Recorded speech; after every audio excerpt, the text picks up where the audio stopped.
Welcome to the Intellectual Freedom Podcast. Here we analyze politics, culture, technology, and society at large through the lens of critical thinking and open-mindedness, not demagoguery and partisan hyperbole. I am Dr. David Hopkins, humanities professor, your host and guide.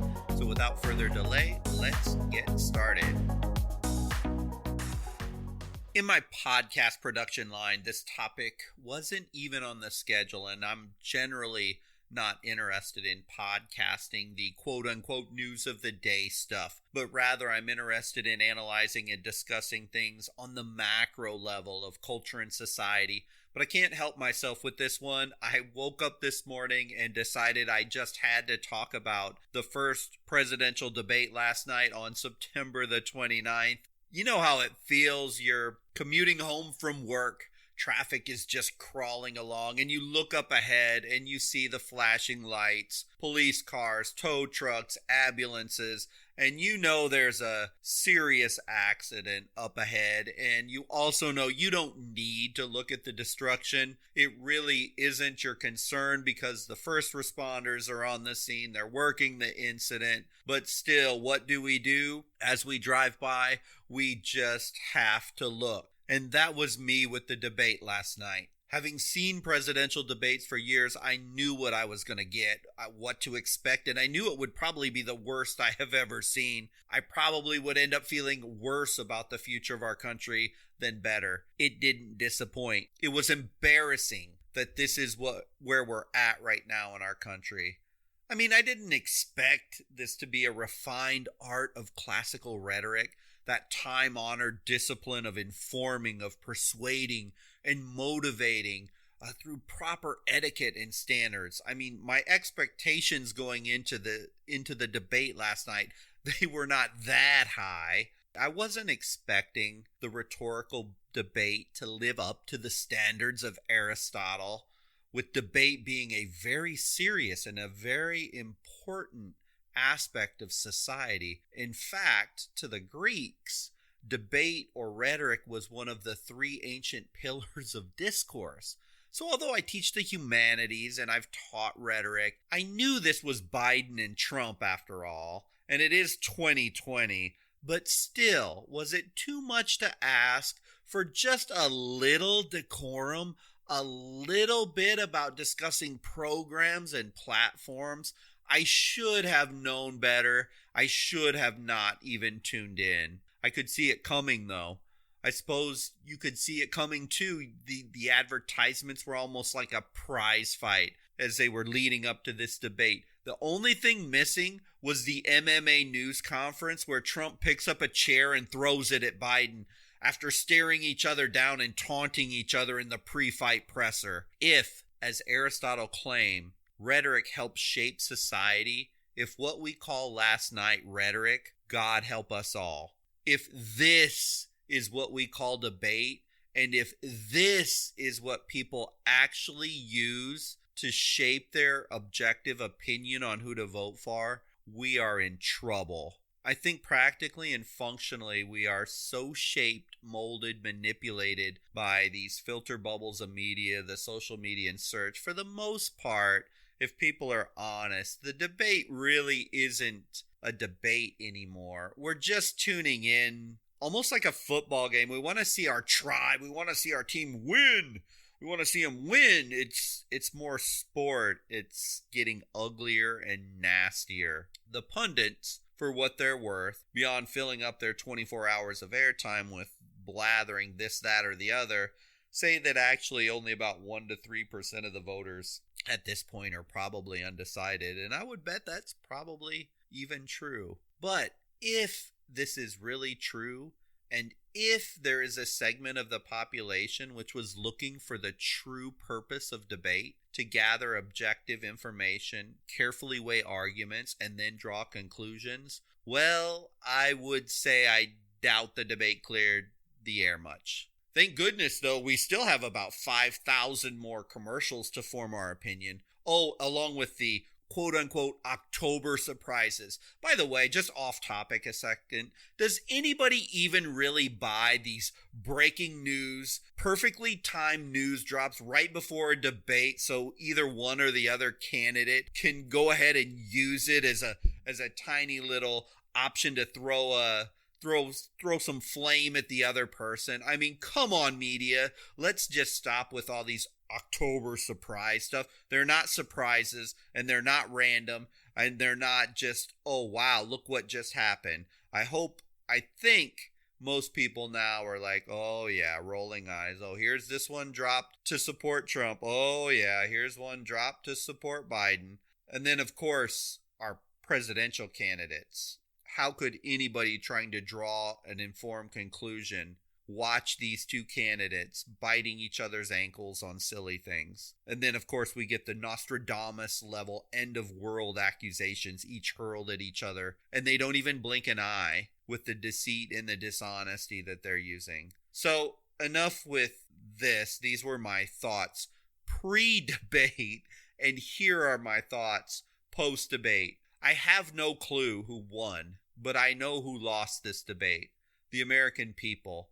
And we would see yet another dagger into this crazy idea we have in our country of open, free, honest, intellectual discussion, which would be traded in for an attempt possibly to score that one viral quip, that snarky comment, that one insult, or that snide cheap shot that will eventually make each side of their base applaud loudly. Yeah, we got him there. We got him there on that one.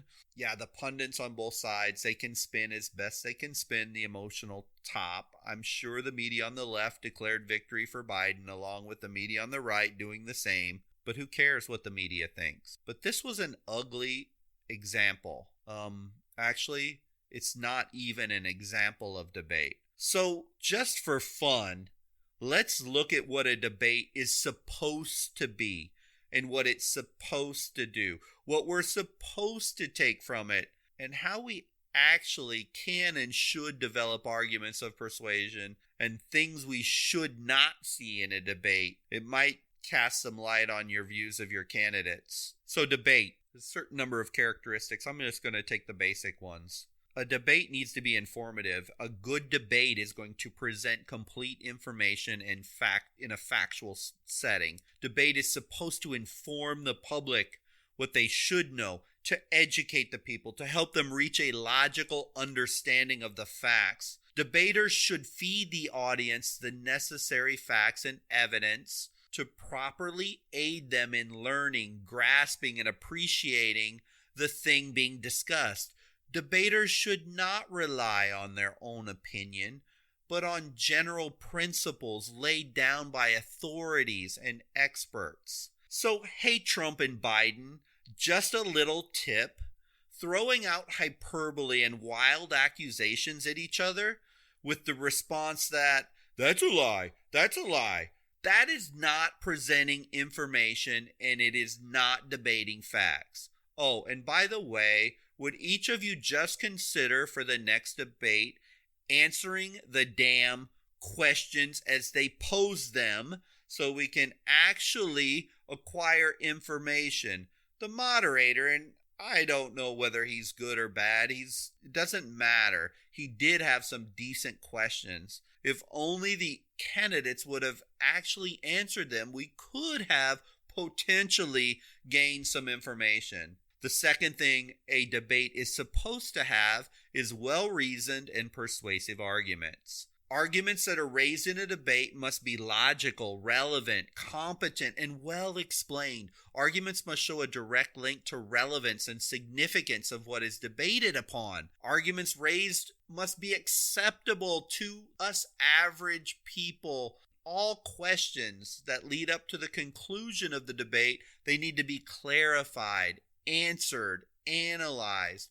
Debaters should make all their points clear and understandable. It is really hard to make reasoned arguments when both candidates are so busy trying to create those viral-worthy sound bites that they don't follow a logical progression of arguments. Maybe they're all caught up in the heat of the moment, or maybe they don't even have a plan. I don't know, but I don't know which one is scarier, that these two candidates on the stage are going to, one or the other is going to be the president, and look at how they handle this situation.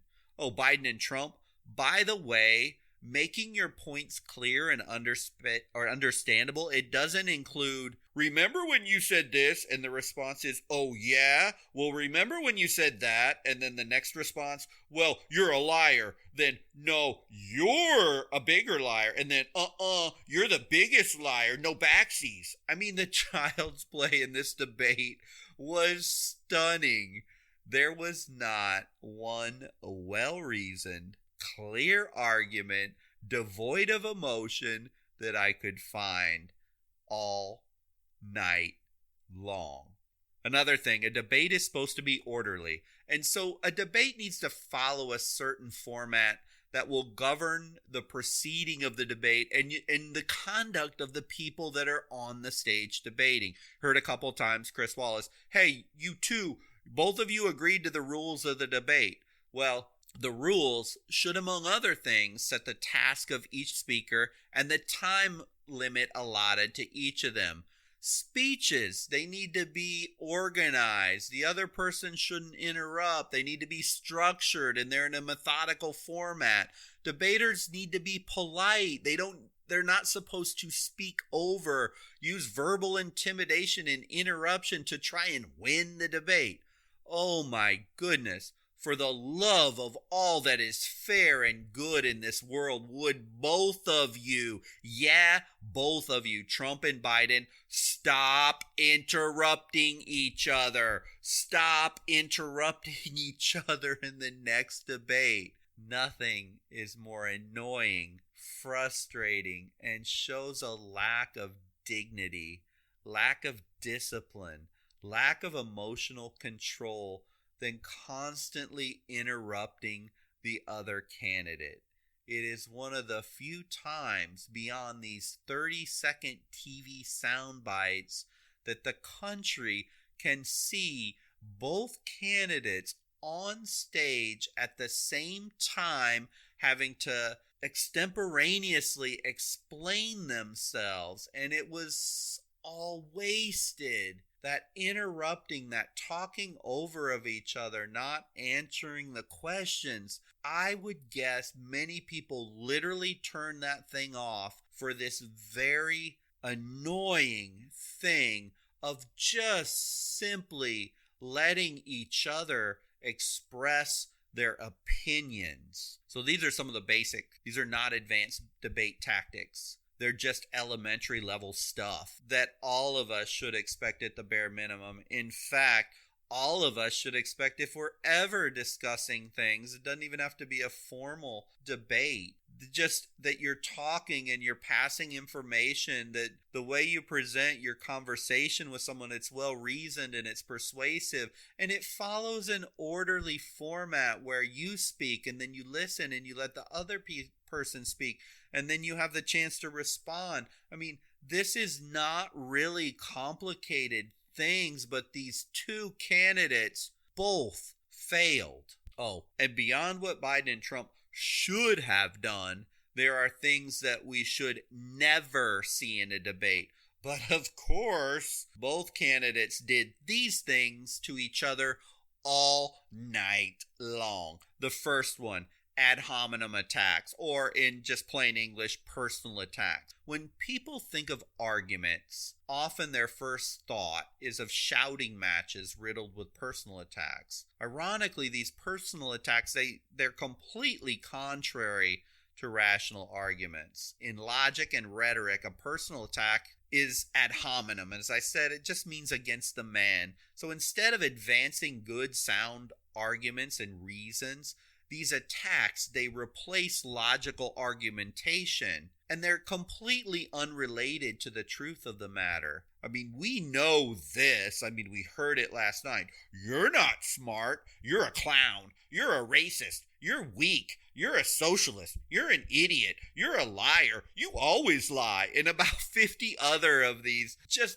personal attacks on each other. Trump and Biden, would you please There are people watching this. There are kids, there are high school kids, there's college students, and what you're showing them is pathetic. The second thing we should never see in a debate is a red herring. And this is just a fallacy in reason, which is a distraction from the argument, typically with some sentiment that seems like it's a relevant discussion, but it isn't really exactly on topic. This tactic is very common when the debater doesn't like the current topic and wants to detour into something else instead, something easier or something safer to address.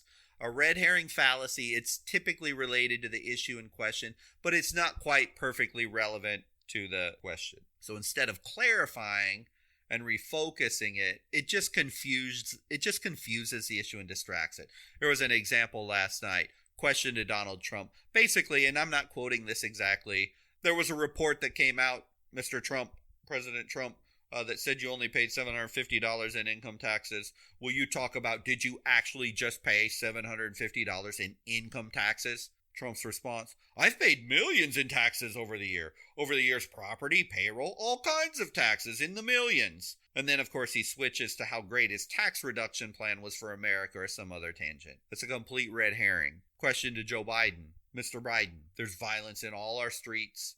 Your campaign has said we need to reimagine policing. What does this actually mean? And then Biden response, Donald Trump is fanning the flames of violence, and then he goes on some tangent about it's actually Donald Trump's fault that we even have to worry about policing because his supporters are making things very dangerous in the city and he's a racist. Nothing to do with that question. The question was, you've talked about that police may not be the solution. Instead, you need to reimagine policing. So what actually does that mean to reimagine the police? I have no answer to that question, nor do I have an answer to Donald Trump's question on the specific year of that tax report. Nearly every question, every time, this oh so very annoying tactic was present. Another one, slippery slope fallacy. The slippery slope fallacy works when the candidate moves from a seemingly benign premise or starting point and works through a number of small steps to this improbable extreme. It suggests that unlikely or ridiculous outcomes are going to happen when there is just enough, there simply isn't enough evidence that could support such a thing. Trump said this, elect Joe Biden and the radical socialist agenda will destroy our country forever. Biden said this, elect Donald Trump due to his divisiveness and division will destroy the very moral fabric of our country forever. There were more slippery slopes on that debate stage than a wet and wild water park. Notice though, and I want you to pay close attention on this fallacy, both of these candidates are incredibly guilty of this. They literally are speaking end time stuff against the other candidate. This is dangerous. It is unhealthy. It is not helpful to talk end times against the other party in this country. I wish there were more than two. I wish there were 4, 5, 6 choices for president, in all honesty. But this is what we got. So we see this fallacy over and over again. False dilemma is another one. This fallacy actually has a few names. You might hear it called black and white, either or, false dichotomy,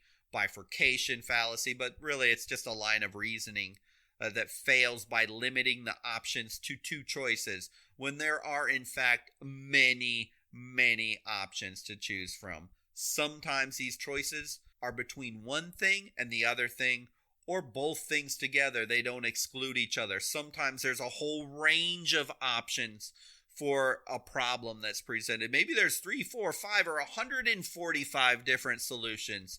However this happens, and whatever the issue, that false dichotomy or either or fallacy airs by just oversimplifying problems to the most basic range of things. Trump, here's one of his false dilemmas. Elect me and have the greatest economy in the history of the world, or elect Joe Biden and see the economy in shambles. Gee, do I suppose that maybe there might be some other alternatives in between there? Joe Biden, elect me and we're going to save the planet for all future generations. Or you can go ahead and elect Donald Trump and you're going to be drinking brown water and breathing dirty air through an oxygen mask until you drown as the sea overtakes the entire nation. I mean, come on, either one of these. There's a whole set of solutions in between all of these. And it's just I actually find it insulting that these two candidates would find people so dense that they would buy into this either or fallacy that they both were spewing last night.